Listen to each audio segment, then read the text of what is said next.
तो साल का एक और सीजन शुरू हो रहा है और मैंने अभी तक पिछले सीजन पर ही वीडियो नहीं बनाई है, बट जो बीत गया उसे जाने दो, जो आ रहा है उसे आने दो। आज करे सो कल कर, कल करे सो परसों, बरसों रे मेघा बरसों।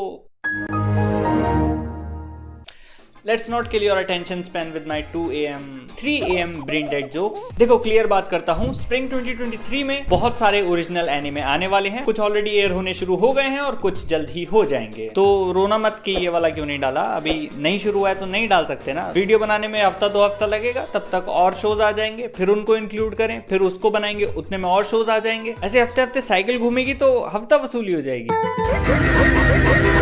यार no more random jokes, let's come to the point. देखो वैसे 4 एनिमे हैं जिनके फर्स्ट एपिसोड्स मैंने जस्ट अभी ट्राई किए हैं, जो है Hell's Paradise, Heavenly Delusion, Marshal Magic and Muscle and My Home Hero. तो हम उल्टा चलेंगे, जो सबसे अच्छा लगा उसके बारे में सबसे पहले बात करेंगे एंड धीरे धीरे लीस्ट प्रेफरेबल की तरफ मूव करेंगे। सबसे पहले है हेल्स पैराडाइज। माय गॉड क्या एपिसोड था। It is arguably one of the best if not the best episodes I have ever seen in all of anime and I mean it. देखो first episode का काम क्या होता है, तुमको story से इंट्रोड्यूस करना, तुम्हारा इंटरेस्ट ग्रैब करना एंड तुमको ये प्रॉमिस करना that this shit is going to be fire and it does all of that. शुरुआत ये हल्के हल्के करता है। There is this character Gabimaru the hollow, जो कि एक शिनोबी निंजा है एंड यहाँ नारुतो से कंफ्यूज मत होना, इस एक टर्म के अलावा और कुछ भी कॉमन नहीं है। काबीमारू इंट्रोड्यूस होता है एक ब्लैंक कैरेक्टर के तौर पर। He has no hopes, no dreams, he thinks that he is a monster that has no feelings and he is just a killing machine. शुरुआत में ही इज कैप्चर्ड एंड उसको execute करने की कोशिश की जा रही है और वो क्लेम करता है कि जिंदगी से उसका हो गया है, अब जीने में कुछ नहीं रखा है, मर जाना ही बेहतर है। लेकिन being a really powerful shinobi, उसको मारना इतना आसान नहीं है। There is something that is preventing him from dying. And शुरू में मुझे लगा था कि एक इंसान कितना भी निराश हताश क्यों ना हो, कितना भी वो कहता हो कि वो मरना चाहता है, लेकिन life in its basic form wants to survive.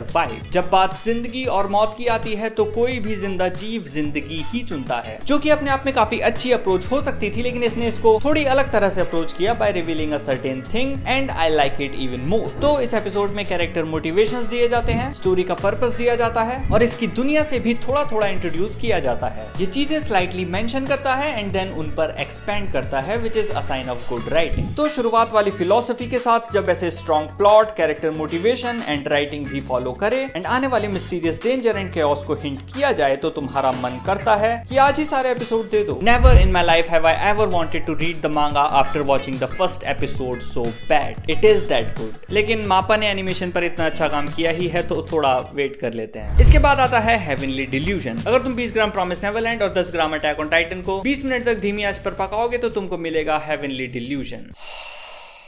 कब बंद करूंगा मैं ये सब। ये एक ऐसी दुनिया के बारे में है जहां ह्यूमन सिविलाइजेशन बिखरी बिखरी कन्फाइंस में रहती है आफ्टर अ सर्टेन कैलेमिटी, जिसको द कोलैप्स बोलते हैं। यानी कि एक पोस्ट एपोकलिप्टिक सेटिंग है, लेकिन अभी तक कुछ खास बताया नहीं गया है कि आखिर हुआ क्या था। बस इतनी इंफॉर्मेशन मिली है कि इस दुनिया में अभी मॉन्स्टर्स भी रहते हैं और बाहर सर्वाइवल काफी मुश्किल है। इसमें 2 मेन कैरेक्टर्स हैं, मारू और किरुको, जो कि साथ में एक जर्नी पर हैं और ये लोग हेवन ढूंढ रहे हैं, conceptually not literally. There is also this children's facility जहां बच्चों को पढ़ाया जाता है, रेस किया जाता है और इसमें से कुछ बच्चे आउटसाइड वर्ल्ड को देखना चाहते हैं। So there are multiple aspects in this anime. पूरा एपिसोड देखने के बाद भी मुझे बहुत क्लियर आइडिया नहीं लगा है कि ये वर्ल्ड कैसा है, लेकिन वर्ल्ड काफी बड़ा लग रहा है, सो वर्ल्ड बिल्डिंग का अच्छा स्कोप है एंड एनिमे से कोई जल्दबाजी में भी नहीं है, वो आराम आराम से चीजें रिवील कर रहा है। It may be taking things slowly but it is really strong and confident with its screen play and in terms of production quality it is like the best this season. Production IG का budget दिख रहा है। अब बात production quality की आई है तो अगले पर आ जाते हैं, जो है My Home Hero. Production quality की बात की जाए तो it is like the worst in this list. It feels cheap,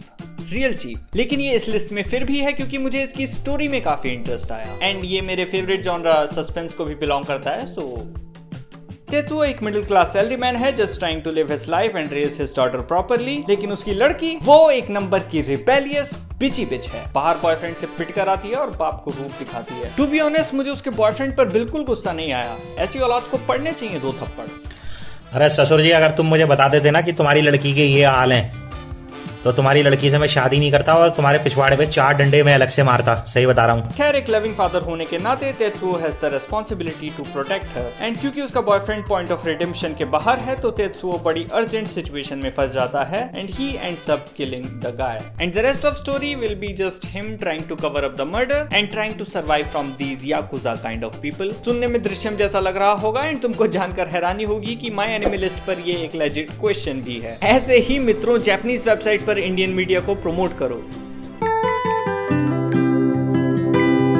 खैर, अगर प्रोडक्शन से मुझे ज्यादा इश्यूज आए तो मैं मांगा पर स्विच कर लूंगा, दैट्स द ओनली ऑप्शन। फिलहाल हम आ जाते हैं लास्ट एनिमे पर, जो है Mashle magic and muscle. Well, magic किसे पसंद नहीं, we all love seeing stories revolving around magic, fantasy worlds, and Mashle का वर्ल्ड भी ऐसा ही है। द ओनली डिफरेंस इज ये इसको सीरियसली नहीं लेता है, it is more like a satire. इसमें जो दुनिया है उसमें सबको मैजिक आता है और सबके चेहरे पर एक निशान है जिससे आइडेंटिफाई होता है मे बी किस पर कितना मैजिक है, एंड हमारे मेन कैरेक्टर के चेहरे पर कोई निशान नहीं है, यानी उसके पास कोई मैजिक नहीं है, and it is illegal for people like him to exist, I think. अब मैजिक नहीं है उसमें तो कुछ नहीं किया जा सकता, तो उसका बाप उसे फिजिकली स्ट्रॉन्ग बनाता है, इतना स्ट्रॉन्ग कि मान लो वो इस दुनिया का साइतामा है, तो वो इस दुनिया का भयंकर से भयंकर मैजिक भी अपने हाथ से रोक सकता है। चीज इंटरेस्टिंग तो है, लेकिन इस इंटरेस्ट को वो कब तक मेंटेन कर पाएगी उसको लेकर मैं थोड़ा स्केप्टिकल हूँ। एपिसोड एंटरटेनिंग तो है, लेकिन ऐसा कुछ स्पेशल नहीं है। फन है लेकिन फनी नहीं है। Basically writing is not that smart, लेकिन सिंपल चीजें भी एंटरटेनमेंट दे सकती हैं, तो मैं इसको ड्रॉप करने से पहले इसको कुछ एपिसोड्स का चांस और दूंगा। एंड दैट्स ऑल, यही कुछ एनिमे है जो मैंने ट्राई किए एंड आई थॉट